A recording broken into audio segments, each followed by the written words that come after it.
Mari kita berdoa di hadapan Tuhan. Bapa di surga, kami bersyukur Engkau yang menjadikan kami sebagai anak-anak-Mu ya Tuhan. Kami bersyukur Engkau berikan kami kehidupan di masa kehidupan langkah yang kami jalani dalam langkah-langkah kehidupan ini yang akan dilanjutkan di dalam kekekalan sebagai anak-anak. Kami bersyukur juga untuk anak-anak yang Tuhan anugerahkan di dalam gereja ini, di dalam keluarga kami. Tuhan kiranya teguhkanlah, Tuhan yang sudah menebus mereka, Tuhan yang pimpin, Tuhan yang nyatakan, dan Tuhan pakai. Berdoa juga bagi setiap guru sekolah minggu, setiap pembina, dan setiap pemberitaan firman. Tuhan yang beranugerah. Terima kasih Tuhan, kami memohon bersyukur hanya dalam nama Tuhan kami Yesus Kristus. Amin. Baik, anak-anak silakan lanjut ke sekolah minggu. Bapak Ibu sekalian, saya mengajak kita membuka dari satu ayat yang buat saya pun sulit. Ibrani pasal 12 ayat 2 ayat yang terakhir. Ibrani pasal 12 ayat 28 dan ayat yang ke-29. Kita sudah mendapatkannya ya. Ibrani pasal ke-12 ayat yang 28 sampai ayat yang 29. Saya akan bacakan bagi kita semua. Demikianlah firman Tuhan. Jadi karena kita menerima kerajaan yang tidak tergoncangkan, marilah kita mengucap syukur dan beribadah kepada Allah menurut cara yang berkenan kepadanya dengan hormat dan takut. Sebab Allah kita adalah api yang menghanguskan. Bagian firman yang kita baca ini adalah bagian dari surat Tuhan yang Tuhan menginspirasikan, Roh Kudus menginspirasikan melalui penulis Ibrani, diberikan kepada gereja Tuhan. Lagi-lagi seperti tadi saya sampaikan di kebaktian 1, sebagai pengantar adalah surat Ibrani itu membuka realita rohani. Menyatakan kepada kita tentang realita rohani. Umumnya kita sadar, kita mengerti apa itu realita fisik, materi, 3 dimensi begitu ya. Misalnya meja ini itu ada, saya itu ada tubuhnya. Namun keberadaan saya dan keberadaan Bapak, Ibu dan saudara-saudara sekalian itu jauh lebih daripada tubuh dan waktu, ruang dan waktu. Kita adalah pribadi-pribadi rohani dan melalui firman-Nya Tuhan nyatakan realita rohani. Hal itu dinyatakan untuk memperlengkapi Bapak, Ibu dan saya hidup sebagai umat Tuhan, untuk memperlengkapi Bapak, Ibu dan saya menjalani hidup sebagai pelayanan di hadapan Tuhan sehingga kita sama-sama semakin kuat untuk memandang kepada Kristus, Tuhan dan Raja kita yang akan memimpin kita di dalam setiap pekerjaan baik yang Tuhan persiapkan bagi kita. Beberapa realita rohani saya coba pilihkan untuk kita baca di pasal-pasal sebelum pasal-pasal 12, sebelum masuk nanti ke pasal 12, 2 ayat yang terakhir. Saya ambilkan dari pasal kedua ayat 14 sampai 18. Saya akan bacakan Ibrani pasal 2 ayat 14 sampai 18 suatu realita rohani. Yaitu apa? Demikian firman Tuhan. Karena anak-anak itu adalah anak-anak dari darah dan daging, maka ia menjadi sama seperti dengan mereka. Kristus menjadi sama seperti kita yang darah dan daging. Dan mendapat bagian dalam keadaan mereka. Supaya apa? Kematian Kristus memusnahkan iblis yang berkuasa atas maut. Dan supaya dengan jalan demikian Kristus membebaskan mereka yang seumur hidupnya dalam perhambaan karena takutnya kepada maut. Itu salah satu realita rohani. Bahwa ketika kita berjalan dalam kehidupan, kitab Ibrani jujur terbuka mengatakan bahwa seumur hidupnya kita dulu dalam perhambaan oleh takutnya akan maut. Tadi Pak Stephen bercerita soal Maluku ya Pak ya. Terakhir kami berkesempatan KKR regional bersama dengan STTRI ke Maluku adalah ke kota Ambon, Pulau Haruku sekitar 4 tahun yang lalu. Kami beberapa tahun berturut-turut ke sana. 4 tahun yang lalu, berarti belum lama ya Bapak Ibu sekalian ya. Tadi kejadian clash di Maluku tahun berapa Pak? 99-2000 ya. Itu 26 tahun yang lalu ya. 4 tahun yang lalu saya datang KKR regional ke kota Ambon. Dan saya menanyakan sesuatu pertanyaan yang mirip dengan tahun-tahun sebelumnya. Anak-anak muda yang SMA di situ ya, kalau besar kamu mau jadi apa? Pertanyaannya sebenarnya adalah, apa panggilan Tuhan dalam hidupmu? Saya tanyakan agak sedikit lebih praktis. Anak-anak muda yang SMP maupun SMP maupun yang SD, yang laki-laki terutama ya, kalau besar kamu mau jadi apa? Bapak Ibu sudah bisa menebak kira-kira jawaban mereka apa? Mereka adalah anak-anak remaja yang tumbuh di daerah konflik. Konfliknya 26 tahun yang lalu. Tapi sesungguhnya akarnya itu dari puluhan tahun sebelumnya dan juga masih berlangsung sampai hari ini. Contoh misalnya, salah satu pengurus dari Gary Ebert, Pak Denny Uneputi itu berasal dari Maluku, dari satu pulau namanya Haruku. Kami juga baru menyadari bahwa kalau kita mau dari Ambon ke Pulau Haruku itu naik boat ya.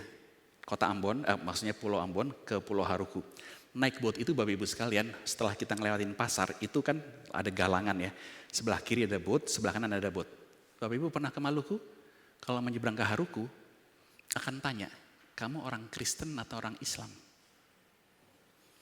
Boatnya Kristen sebelah kiri, boatnya Islam sebelah kanan. Wow.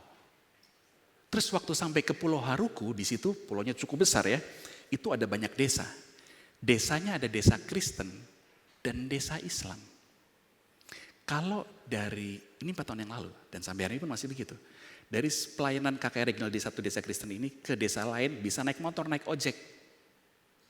Disarankan jangan. Lebih baik naik boat muter karena harus melewati desa Islam. Memang bukan berarti setiap hari ada pertikaian, tetapi sesekali itu ada. Kembali kepada pertanyaan yang saya tanyakan kepada anak-anak pemuda-pemuda tersebut. Kamu kalau besar jadi apa? Jawabannya seragam, mau jadi tentara atau polisi. Kenapa? Agar bisa pegang senjata. Para anak muda punya cita-cita, pengen jadi tentara, pengen jadi polisi. Kenapa? Karena gagah, karena bisa melayani bangsa dan negara. Karena apa? Saya teringat bagian ayat ini. Seumur hidupnya berada dalam perhambaan karena takutnya akan maut. Tapi bukan hanya para pemuda-pemuda yang ada di kota, di Maluku, di kota Ambon atau Pulau Haruku dan sekitarnya. Kita orang-orang berdosa adalah orang-orang yang seumur hidupnya berada dalam perhambaan karena takutnya akan maut sebelum kita percaya kepada Kristus. Saya berikan contoh yang lain Bapak Ibu sekalian. Saya saat ini melayani di STTRI sebagai Bapak Asrama dan juga mengajar di S1-nya. Lalu kemudian juga melayani di GERI Pusat. Nah di GERI Pusat saya mendapat bagian di bagian pengembalaan. Pengembalaan itu sebenarnya tugas paling banyak adalah kalau ada konseling atau kalau ada kedukaan.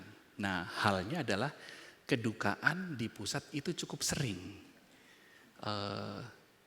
Sebulan itu kayaknya minimal 3 kali. Itu bisa 5 kali atau bisa kadang-kadang bisa ada Tuhan panggil sampai 6 kali kedukaan di pusat. Saya waktu di pusat itu dengar ada satu hamba Tuhan dari Korea yang diundang pendeta Stephen Tong, gereja besar. 1 tahun itu bisa 1.100 kedukaan. Karena memang gerejanya itu 1 kali kebaktian itu bisa 7.000, 5 kali kebaktian. 1 hari itu ya. Jadi hamba-hamba Tuhan yang melayani di bagian kedukaan itu pun banyak. Kembali lagi ke soal pelayanan kedukaan. Ketika kita di dalam pelayanan kedukaan, kita menyadari bahwa hidup kita itu seperti terancam oleh kematian. Padahal kita menyadari bahwa seseorang, apalagi orang percaya, seseorang meninggal itu bukan karena sakit. Seseorang meninggal itu bukan karena kecelakaan. Seseorang, siapapun juga termasuk saya nanti ketika meninggal karena dipanggil oleh Tuhan. Mazmur 90 mengatakan bahwa Tuhan akan memanggil pulang ciptaannya. Namun kenyataannya kehilangan, kesedihan, kebingungan. Itu menunjukkan apa yang realita rohani yang kita sadari sesekali bahwa karena dosa seumur hidupnya berada di dalam perhambaan karena takutnya kepada maut. Namun surat Ibrani ini menunjukkan bahwa jangan seperti itu lagi. Jangan terus seperti itu. Kenapa? Karena sudah lebih dahulu dikatakan kita adalah anak-anak dari darah dan daging. Maka Kristus menjadi sama dengan kita supaya Kristus mendapat bagian dalam keadaan kita. Agar apa? Agar kematian Kristus itu memusnahkan dia, yaitu iblis yang berkuasa atas maut. Dan jalan demikian, ia membebaskan mereka. Itu realita rohani yang lebih besar lagi. Betul. Ancaman maut atau ancaman kematian itu masih terngiang-ngiang bagi kita. Pasti kalau ada orang yang kita kasih dipanggil Tuhan, kita pasti sedih. Tapi kita tahu bahwa setiap orang yang dipanggil Tuhan dalam Kristus, dia bersekutu atau bertemu dengan Tuhan. Saya lanjutkan ayat itu. Itulah sebabnya, maka dalam segala hal Kristus harus disamakan dengan saudara-saudaranya, Bapak Ibu dan saya, supaya dia menjadi imam besar yang menaruh belas kasihan dan setia kepada Allah untuk mendamaikan dosa seluruh bangsa. Itu satu realita rohani. Realita rohani yang dikatakan di dalam kitab Ibrani. Yang tadi saya tanyakan kepada jemaat yang di KU1. Pertanyaannya sederhana. Bapak Ibu hidup sebagai orang Kristen itu penuh dengan anugerah Tuhan ya. Amin ya. Mendapat banyak pertolongan Tuhan ya. Amin ya. Pernah ditolong sama malaikat tidak? Atau gini, pernah ketemu malaikat enggak? Atau gini, mundur lagi. Pernah merasa ketemu hantu enggak? Merasa ya, saya bilang merasa ketemu hantu gitu ya. Mungkin Pak berkelibat dan sebagainya gitu lah. Mungkin bayangan orang gara-gara nonton film atau apa gitu kan ya. Tapi agak repot memang ketika ditanya bagaimana pengalaman rohani kita soal bertemu malaikat. Ibrani juga menunjukkan, ada 2 ayat pasal 1 ayat 7. Dan tentang malaikat ia berkata, yang membuat malaikat-malaikatnya menjadi badai dan pelayan-pelayannya menjadi nyala api di dalam segenap pekerjaan Tuhan. Atau yang lebih praktis, pasal 13 ayat 2. Saya bacakan ya. Jangan kamu lupa memberi tumpangan kepada orang, sebab dengan berbuat demikian, beberapa orang dengan tidak diketahuinya telah menjamu malaikat. Bukan bicara soal pertemuan dengan malaikat, tetapi bicara bahwa dalam hidup kita sebagai umat Tuhan, Tuhan memperlengkapi dengan perlengkapan rohani yang sungguh-sungguh mulia, besar, kudus. Yang kita akan sadari langkah demi langkah dalam ziarah kehidupan kita, yang menginsyafkan kita, yang menggerakkan kita, yang menunjukkan kita kepada setiap pekerjaan baiknya. Dan sampai nanti ketika kita bertemu muka dengan muka akan terbuka. Setiap pekerjaan baik yang sudah siapkan akan dilanjutkan di dalam kekekalan. Sudah pasti dalam kekekalan kita bukan nganggur-nganggur. Nyanyi sih iya ya. Tetapi jadi yang diajarkan soal Pak ini pasti kita akan memuji Tuhan. Tetapi pujian kepada Tuhan itu akan jauh lebih besar lagi sebagai kelanjutan hidup kita sebagai umat Tuhan. Realita rohani yang lain lagi. Khususnya buat kita orang reform yang sering mengatakan coram Deo. Bapak Ibu pernah mendengar coram Deo ya? Kita hidup di hadapan Allah. Kita selalu ada di hadapan Allah. We live in the presence of God. Kalau kita memang hidup di hadapan Allah, kita hidup di tahta Allah, lalu apa respon kita? Kitab Ibrani dengan tegas mengajarkan kepada kita, pasal 4 ayat yang ke-15, 16, saya bacakan dari 14 ya. Kita sekarang punya imam besar agung yang telah melintasi semua langit, yaitu Yesus anak Allah. Baiklah kita berpegang pada pengakuan iman kita, sebab imam besar yang kita punya bukanlah imam besar yang tidak dapat turut merasakan kelemahan-kelemahan kita. Sebaliknya, sama dengan kita, dia telah dicobai, hanya tidak berbuat dosa. Sebab itu, marilah kita dengan penuh keberanian menghampiri tahta kasih karunia, supaya kita menerima rahmat dan menemukan kasih karunia untuk mendapat pertolongan kita pada waktunya. Tuhan tidak pernah membiarkan umatnya sendiri, berjalan sendiri. Tuhan tidak menutup-nutupi apa yang Tuhan sedang kerjakan. Tuhan menyatakan dengan jelas, gamblang, jujur dan tegas apa yang Tuhan kehendaki untuk terjadi dan digenapkan melalui gerejanya, melalui Bapak Ibu sekalian. Pada bagian ini dengan tegas dikatakan, sebab itu marilah kita penuh keberanian menghampiri tahta kasih karunia. Kembali kepada teks yang kita baca, Ibrani pasal yang ke-12. Saya akan bacakan lagi. Jadi, karena kita menerima kerajaan yang tidak tergoncangkan, marilah kita mengucap syukur dan beribadah kepada Allah menurut cara yang berkenan kepadanya dengan hormat dan takut. Sebab Allah kita adalah api yang menghanguskan. Saya bagi menjadi dua. Bagian yang pertama adalah mengenai kita menerima kerajaan yang tergoncangkan dan panggilan untuk hidup mengucap syukur dan beribadah kepadanya. Nanti bagian yang kedua mengenai Allah kita adalah api yang menghanguskan. Mari kita renungkan ayat yang bagian pertama. Kita menerima kerajaan yang tak tergoncangkan. Bagian ini sebenarnya sangat jelas. Kita bisa mengerti secara langsung. Tuhan menempatkan umat tebusannya, kita, gerejanya, sebagai bagian dari kerajaan yang tidak tergoncangkan. Di dalam kerajaan tersebut, di dalam kedaulatan tersebut, di dalam pengaturan tersebut, di dalam providensia kerajaan Allah yang tak tergoncangkan tersebut, Tuhan yang berdaulat berkuasa, bukan yang lain, bukan pihak manapun juga yang lain. Tuhan yang berdaulat berkuasa sehingga kehendak dan rencananya yang baik, kudus, suci, adil yang akan digenapkan. Disitulah kita menjalani tahun-tahun kehidupan kita dan nanti akan dilanjutkan dalam kekekalan. Disitulah Bapak Ibu dan saya menjalani usaha Bapak Ibu sekalian, keluarga Bapak Ibu sekalian, hobi Bapak Ibu sekalian, atau kehidupan Bapak Ibu sekalian di dalam sebagai umat Allah di dalam kerajaan Allah yang tak tergoncangkan. Dan di dalam kerajaan tersebut Kristus bersyafaat dan menggembalakan kita sebagai umatnya. Tuhan memberikan firman, Tuhan mengutus Roh Kudus, Tuhan menyediakan pekerjaan baik, dan Tuhan memimpin kita untuk bisa menggenapkan apa yang Tuhan kehendaki. Janjinya kata Tuhan Yesus, akulah pokok anggur yang benar dan Bapakulah pengusahanya. Dalam hal inilah Bapakku dipermuliakan, yaitu jika kamu berbuah banyak dan dengan demikian kamu adalah murid-muridku. Kerajaan yang tak tergoncangkan. Mari kita mikir soal goncang. Berarti ada yang bisa goncang ya. Ya. Apa yang bisa goncang? Dunia bisa goncang dan akan goncang. Perusahaan akan goncang dan bisa goncang. Negara bisa goncang. Kekaisaran akan goncang. Semua kegiatan manusia memang subjek dari goncangan. Kenapa hal-hal itu bisa tergoncangkan?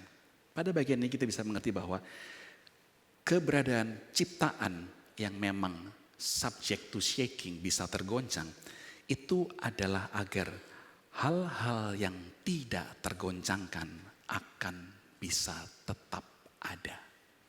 Memang ada hal-hal yang harus digoncangkan dan ada hal-hal yang akan berlalu, sehingga hal-hal yang memang Tuhan kehendaki ada kekal bagian dari rencananya, itu akan tetap hadir. Soal goncangan, ketika beberapa waktu yang lalu sebagai bagian dari persiapan Kapin Jawa Tengah, salah satunya kan ada di Banyumas Bapak Ibu sekalian ya. Saya waktu itu datang ke kota asal saya. Saya itu berasal dari Cilacap. Bapak Ibu yang dari Cilacap di sini? Saya dari Cilacap, besar di Cilacap, lahir di Klaten sih, tapi besar dari umur 2 bulan di Cilacap. Saya dibaptis di satu gereja yang ada di Pulau Nusa Kambangan, di tengah dalam penjara. Jadi saya dibaptis di dalam gereja di penjara. Ada yang tahu Nusa Kambangan? Ada yang pernah ke Nusa Kambangan? Pernah dengar mungkin ya? Nah, saya dari sana. Nah, waktu lagi mengunjungi daerah tersebut, terus bertemu, saya muncul suatu pemikiran, ada suatu hitungan. Dalam hitungan saya kok ya, kira-kira ya 50% atau bahkan mungkin 60% dari orang-orang yang saya kenal di Cilacap sudah dipanggil Tuhan. Saya kan di situ dari kecil sampai SMA, baru kuliah ke Jakarta kan ya. Terus saya ingat Pak ini, Pak D ini, Om ini, Bude ini dan lain-lain sebagainya. Gak ada. Pak Guru, Pak Pendeta ini, gak ada. Dalam hitungan saya, mungkin hampir 60% dari orang-orang yang saya kenal di Cilacap itu bukan sudah pindah ke Jakarta atau kemana, tidak. Sudah dipanggil Tuhan. Hidup pun bisa ada goncangan, walaupun kita tahu tidak selesai dan tidak hanya meruntuhkan, menghancurkan, tapi juga akan dilanjutkan. Terus dalam pemikiran yang lain lagi, saya juga menghitung. Oke, saya pernah kuliah angkatan 93. Terus saya baru menyadari waktu saya lihat di grup angkatan, saya hitung-hitung 31% dari teman-teman kuliah saya itu juga sudah dipanggil Tuhan. Saya jadi merasa kok saya agak senior sih enggak sih ya, tapi tua kayaknya. Karena ternyata realita yang saya selama ini taking for granted, ada mereka, ada dia, itu ternyata akan dipanggil Tuhan. Itu salah satu goncangan yang akan dihadapi oleh manusia, atau paling tidak pemikiran tersebut yang saya hadapi ketika memikirkan soal goncangan. Namun kemudian kelanjutannya, bagi umat Tuhan, bagi Bapak Ibu dan saya, bagi gereja Tuhan, Tuhan memberikan firman-Nya bahwa kita menerima kerajaan yang tidak tergoncangkan. Lalu bagaimana memahami kerjaan tidak tergoncangkan? Saya coba mengajak kita dari pembacaan 2 Mazmur. Pertama adalah Mazmur 90. Mazmur 90 ada Mazmur yang ditulis, salah satu Mazmur yang paling awal ditulis oleh hamba Tuhan yang sudah sangat senior dalam puluhan tahun memimpin bangsa Israel. Dan kemudian di masa-masa akhirnya Nabi Musa menuliskan Mazmur ini. Mari kita pikirkan soal kerajaan yang tidak tergoncangkan dari Mazmur ini. Mazmur 90 kita akan lihat secara cepat. Mazmur 90 ayat yang pertama sampai ayat yang kedua. Doa Musa abdi Allah. Tuhan, Engkaulah tempat perteduhan kami turun-temurun. Sebelum gunung-gunung dilahirkan dan bumi dan dunia diperanakan, bahkan dari selama-lamanya sampai selama-lamanya, Engkaulah Allah. Dari bagian ini kita bisa melihat bahwa ada Tuhan, pekerjaannya dan kehadirannya yang tidak tergoncangkan. Musa sebagai pemimpin Israel, sebagai seseorang yang sudah sangat senior, menyadari bahwa kita manusia itu perlu tempat perteduhan. Kita perlu tempat untuk hidup, untuk berkeluarga, untuk punya usaha, untuk muncul sebagai manusia dan sebagai bangsa. Kita perlu tempat perteduhan, kita perlu tempat untuk perlindungan. Dan Musa di situ membawa, memang manusia bisa berlindung kepada gunung, bisa berlindung pada bumi dan dunia dan sebagainya. Tetapi sesungguhnya tempat perteduhan umat Tuhan adalah Tuhan saja. Itulah salah satu bagaimana kita mengerti bahwa kita menerima kerajaan yang tidak tergoncangkan. Tuhanlah tempat perteduhan kita. Dan di dalam kelanjutannya ada goncangan-goncangan, misalnya mulai ayat ke-3 sampai ayat ke-6.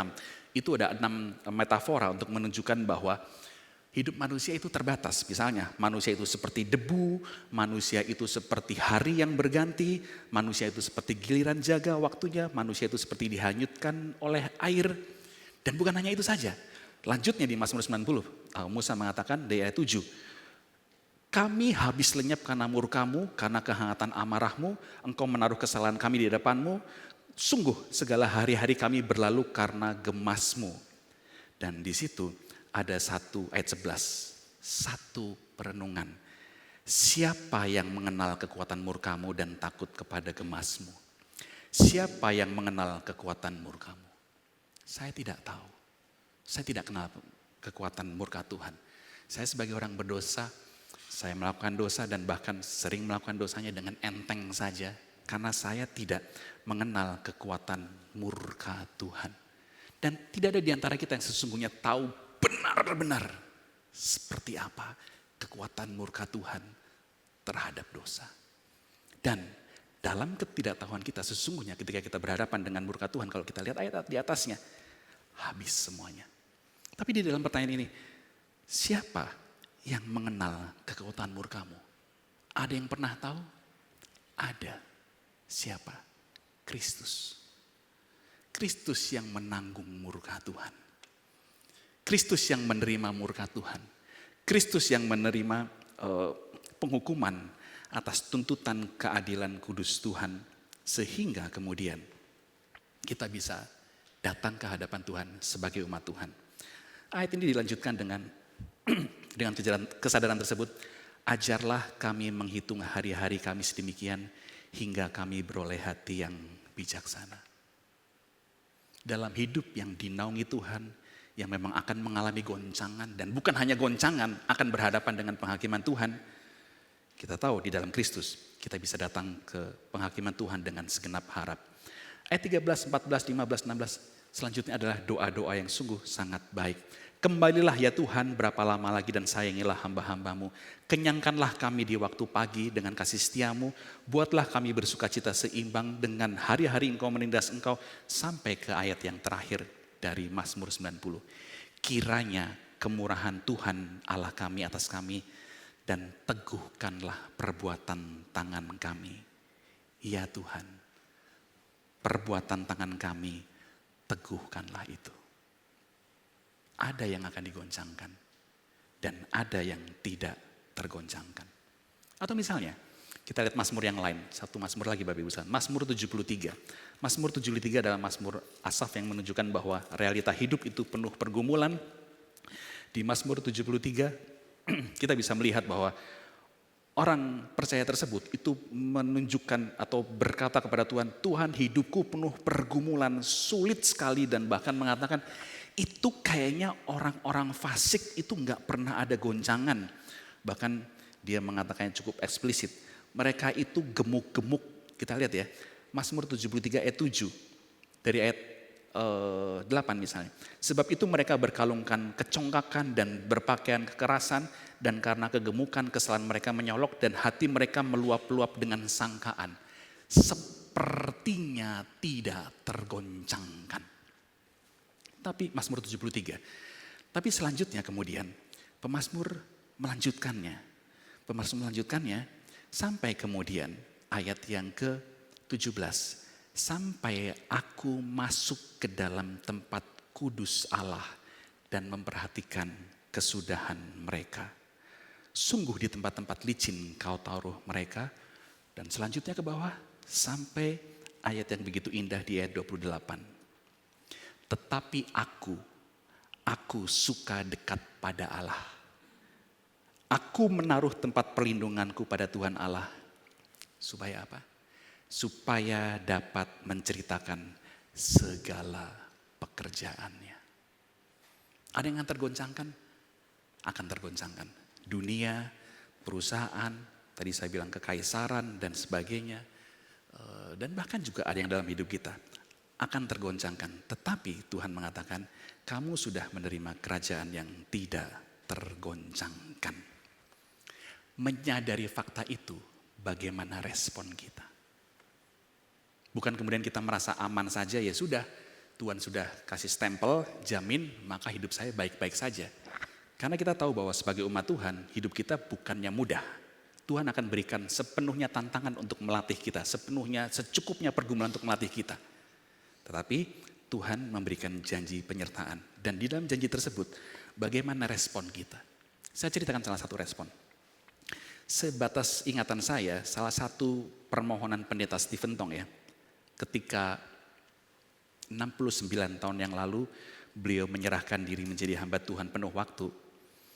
Beliau bercerita bahwa karena Tuhan sudah menjawab pertanyaannya. Pertanyaan pendeta Stephen Tong 69 tahun yang lalu.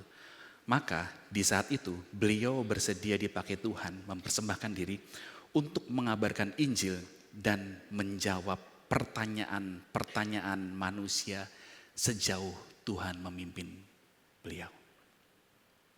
Ketika kita menerima anugerah Tuhan, ketika kita disadarkan akan realita rohani, apa respon saya? Apa percakapan doa dan harapan Bapak, Ibu, dan saudara-saudara sekalian ketika menyadari bahwa kita menerima kerajaan yang tidak tergoncangkan. Satu keadaan realita rohani yang kita perlu sadari adalah bahwa dalam hidup di ruang dan waktu yang sedang kita jalani sekarang, itu akan kita lanjutkan di dalam kekekalan. Sehingga apa yang Bapak Ibu dan saudara-saudari rencanakan untuk Bapak Ibu untuk lanjutkan di dalam kekekalan. Bapak Ibu sebagai orang Kristen, rencana memang ketemu Tuhan Yesus muka dengan muka kan ya. Rencana ke sorga kan ya. Rencana nanti waktu di sorga mau ngapain kira-kira gitu. Apa yang mau rencanakan di sana? Agak susah kalau sekarang saya sibuk ini, tapi saya tahu ini kayaknya kurang cocok nih di sorga nih. Mungkin kalau kurang cocok ya memang kita agak nggak cocok mungkin ya.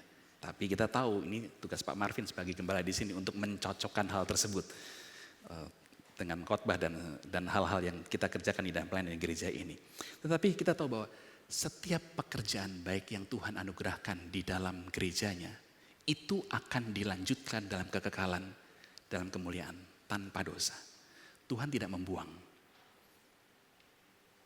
Tuhan ciptakan kita dengan tubuh ini pun Tuhan akan bangkitkan dalam tubuh kemuliaan. Kita melihat pada Tuhan Yesus Kristus yang Tuhan bangkitkan dalam tubuh kemuliaan. Demikian juga setiap pekerjaan baik yang Tuhan anugerahkan kepada kita, Tuhan percayakan dan sudah kita jalani, itu pun akan dilanjutkan di dalam kekekalan. Sehingga kembali kepada kerajaan yang tidak tergoncangkan, maka kita memikirkan ada pengaturan Tuhan yang berdaulat. Sehingga ketika kita tahu bahwa kedaulatan Tuhan mengatur, kedaulatan Tuhan memimpin, kedaulatan Tuhan mengarahkan, marilah kita mengucap syukur dan beribadah kepada Allah menurut cara yang berkenan kepadanya dengan hormat dan takut. Kita tahu beribadah bukan hanya sekitar 1,5 jam di sini. Kita tahu bahwa hidup kita yang coram deo di hadapan Allah itu adalah ibadah di hadapan Tuhan. Mempersembahkan hidup kita sebagai persembahan yang hidup dan kudus dan berkenan di hadapan Allah. Segenap kehidupan kita. Sebagai ibadah yang berkenan dan hormat dan takut. Apa itu hormat? Ada satu Tuhan, kita minta Tuhan bangkitkan perasaan menghormati Tuhan, menyadari bahwa Tuhan adalah Tuhan dan kita adalah manusia berdosa yang menerima anugerah yang begitu besar, dan juga takut pada Dia.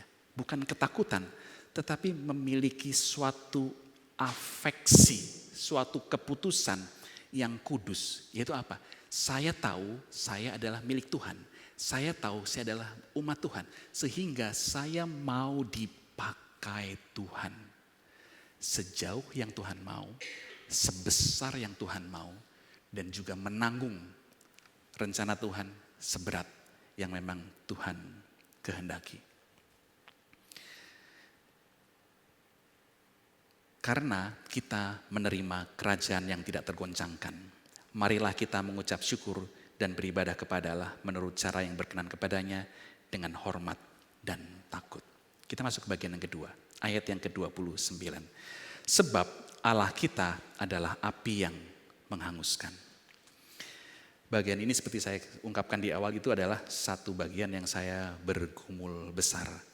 Tapi kemudian juga menyadari bahwa bagian ini semacam suatu kunci yang suatu penghubung antara yang sebelumnya, ayat-ayat sebelumnya dan ayat-ayat yang sesudahnya. Sebab Allah kita adalah api yang menghanguskan. Untuk memahami bagian ini di dalam pergumulan saya, dalam periode pelayanan saat ini ada salah satu tugas saya, pelayanan saya yang bisa sedikit membantu saya berusaha untuk memahami. Seperti tadi saya sudah katakan, salah satu tugas saya adalah melayani jemaat yang sedang berduka. Dan kalau di Jakarta cukup banyak keputusan keluarga adalah menghantar jenazah saudara terkasih pada kremasi. Di situ saya menyadari bahwa api oven krematorium itu tidak membinasakan. Betul, api atau bara, bukan bara, tapi api ya di dalam krematorium tersebut mengerjakan sesuatu, mengerjakan banyak sekali terhadap jasad atau jenazah kita ya, tapi tidak membinasakan. Kita masih bicara api krematorium ya. Apalagi api krematorium kemudian menurut kepercayaan saudara-saudara kita yang Buddhis itu bisa melepaskan jiwa dari belenggu tubuh menuju nirwana. Bukan itu yang dikerjakan. Atau tidak juga seperti saudara-saudara kita yang Islam mengatakan bahwa jangan dikremasi. Karena kalau dikremasi itu tidak menghormati tubuh yang diciptakan Tuhan. Demikian juga bukan seperti pemikiran orang Yahudi bahwa api itu sifatnya demonik. Seperti Gehenna yang melambangkan dibakar api itu sebagai sesuatu yang najis. api memang mengkonsum sesuatu, memang menghabiskan sesuatu, tapi meninggalkan apa yang memang harus ada dan ditinggalkan. Itu waktu saya melihat api krematorium. Lalu saya mendapat bantuan dari seorang teolog bernama Jonathan Edwards. Dari buku yang saya baca, dia mengatakan bahwa api Tuhan itu membakar dosa. Dan apinya itu bukan berasal dari luar Tuhan. Jonathan Edwards mengatakan api Tuhan yang kudus itu datang dari naturnya. Dari kekudusannya. Sebab Allah kita adalah api yang menghanguskan. For our God is consuming fire. Sehingga ketika kita menyadari bahwa kita tahu bahwa kita akan datang ke tahta Tuhan. Kita akan datang ke dalam penghakiman Tuhan. Kita akan mempertanggungjawabkan setiap hal di hadapan Tuhan. Sedikit sebelum lanjut ke sini. Lagi-lagi dari Pendeta Stephen Tong seingat saya. Beliau pernah memberi nasihat kepada para mahasiswa. Bahwa bersyukurlah ketika kita mendapat teguran. Bersyukurlah ketika kita mendapat kritikan. Kenapa? Kita tahu ya, kritikan itu bisa membangun kita, kritikan itu bisa memperbaiki kita. Waktu itu ada kalimat yang unik. Karena teguran dan kritikan itu bocoran penghakiman. Kita sering tidak tahu bahwa akibat dari keputusan saya, akibat dari tindakan saya, dari sikap saya, atau apa yang dari saya pikirkan, kita sering tidak terlalu tahu ujungnya kemana sih. Terus kemudian di dalam kita hidup bersama, Tuhan berikan orang-orang lain untuk mengingatkan, untuk menegur, dan mengkritik. Dan waktu itu beliau mengatakan, bersyukurlah setiap mendapat kritikan. Kenapa? Bukan soal dia atau sayanya, tetapi kita mendapat bocoran penghakiman. Semacam ditunjukkan sedikit, hal ini akibatnya sampai di sini.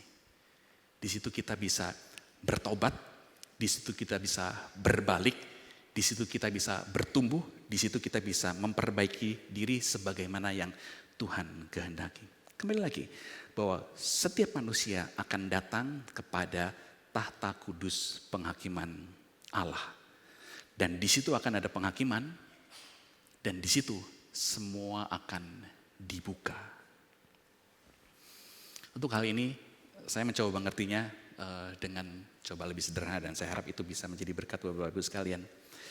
Bapak Ibu, apalagi yang usianya agak mirip-mirip saya, pernah tahu nggak? Dulu itu ada komik penginjilan Kristen yang dibuat oleh Chicks Publication. Ada yang pernah tahu? Komik-komik Kristen kecil, hitam putih. Nah, itu macam-macam tuh. Komiknya kecil, sebesar segini nih kira-kira Bapak Ibu sekalian. Isinya cerita. Ada yang pernah tahu, pernah baca ya? Saya lihat ada yang bisik-bisik, ada yang tapi mungkin sebagian besar tidak tahu.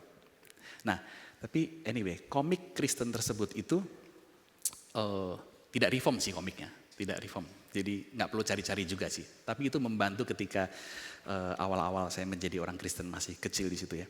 Nah itu di komik tersebut itu digambarkan dengan sederhana buat mata saya dan pikiran saya yang masih SD itu bahwa semua manusia itu akan datang ke kursi tahta Tuhan yang agung tersebut, manusia yang ada banyak sekali di situ, kemudian ngantri, dan kemudian ada semacam display bioskop gitu ya, yang akan membukakan semua hal yang pernah terjadi dalam hidup kita. Sebenarnya menunjukkan Pengkhotbah pasal 12 ayat yang terakhir ya, bahwa semua manusia akan menghadap penghakiman Tuhan, baik yang tersembunyi maupun yang terbuka kan ya.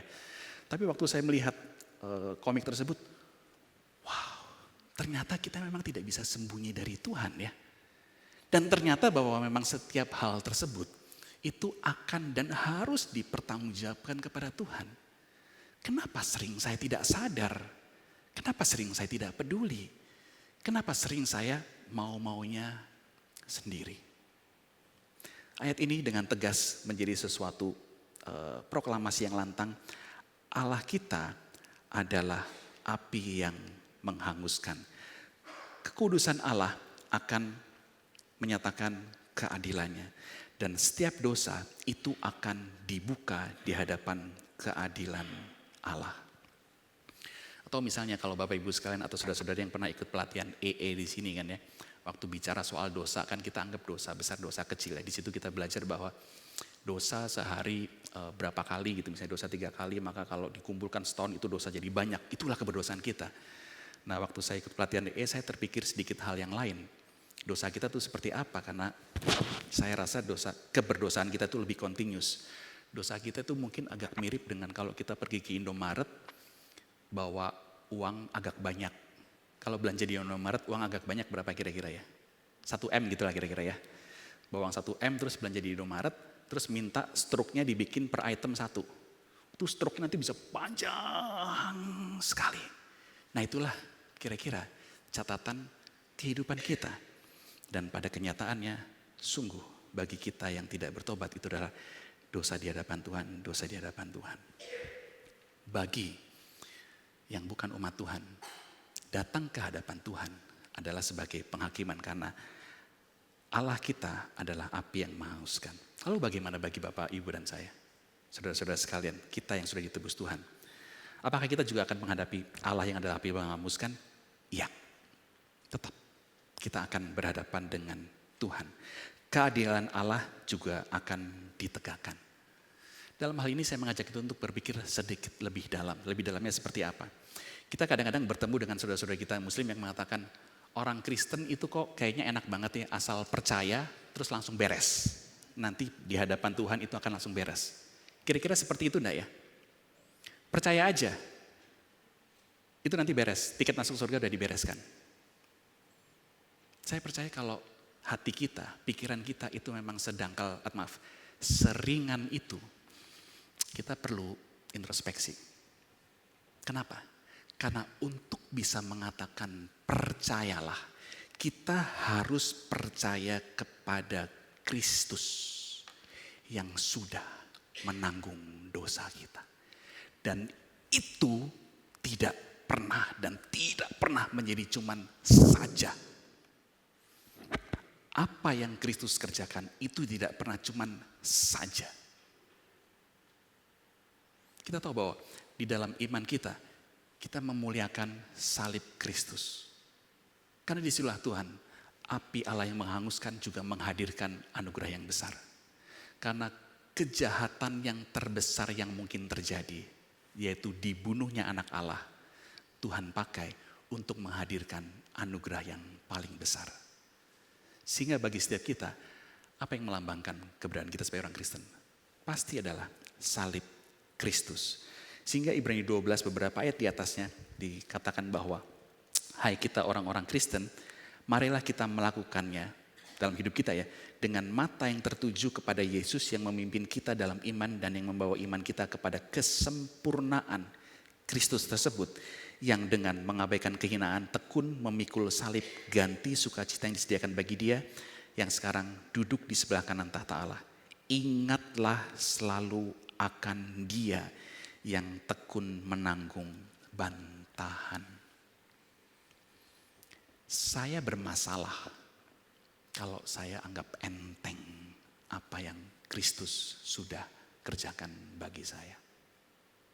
Saya bermasalah kalau kita menyadari bahwa Allah kita adalah api yang menghanguskan, itu urusannya adalah tahta Tuhan dan itu sudah dibereskan dengan Kristus, sementara saya bisa hidup seenaknya sendiri. Kita sudah melihat ayat di atasnya. Kita menerima kerajaan yang tidak tergoncangkan. Marilah kita mengucap syukur dan beribadah dengan cara yang berkenan kepadanya. Dengan hormat dan dengan takut. Dosa pasti akan dibuka. Namun kemudian ketika dosa itu dibuka, itu bukan ancaman buat kita. Itu adalah suatu kesukaan yang besar, satu syukur yang besar karena dosaku ditanggung oleh Tuhan dan Juru Selamatku, Tuhan Yesus Kristus.